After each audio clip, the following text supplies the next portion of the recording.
তাৰ কাৰণটো মই কৈ দিওঁ।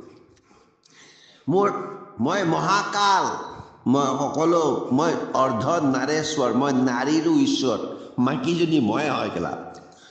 শুন, মোৰ আচলতে প্ৰথমতে চুদাচুদি হ'ব লাগে 16 ইয়াৰ্ছত, 16 হ'লে 17 এটা, আৰু অলপ 18, 19, 20 দুটা, 23 তিনিটা, তিনিটা কেছৰ পিছত মোৰ বুজখন বহুত ডাঙৰ হৈ যায়।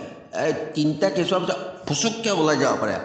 গতিকে চতুৰ্থ, পঞ্চম, 30 বছৰৰ পিছতো জেষ্টিশ্যনেল ডায়েবেটিছ হ'লেও মোৰ বুজখন যে ডাঙৰ হৈ গৈছে, মই পুতুককৈ উলিয়াই দিব পাৰোঁ। কিন্তু তই যদি 18 বছৰ এটা কেঁচুৱা নকৰ, 22 বছৰটো নকৰ, 25 বছৰটো নকৰ, 30 বছৰ ৰখি থাক, তোৰ কেলাহে ডায়েবেটিছ আহি যাব।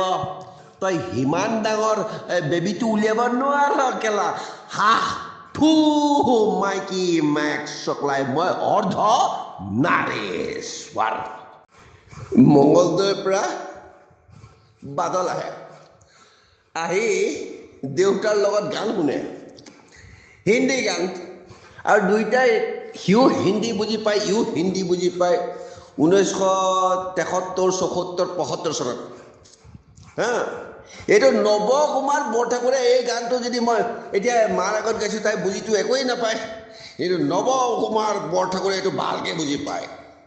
बदनाम ना हो जाए मोहब्बत का फसाना, वो दर्द भरे आंसू आंखों में न लाना,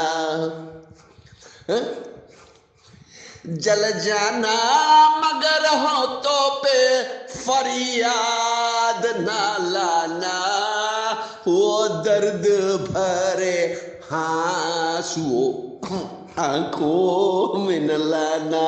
मैं क्या बोला? वो क्या गाना था? किसको आंसू को हाँसू बनाया? फिर मुझे इसका मीनिंग बताओ।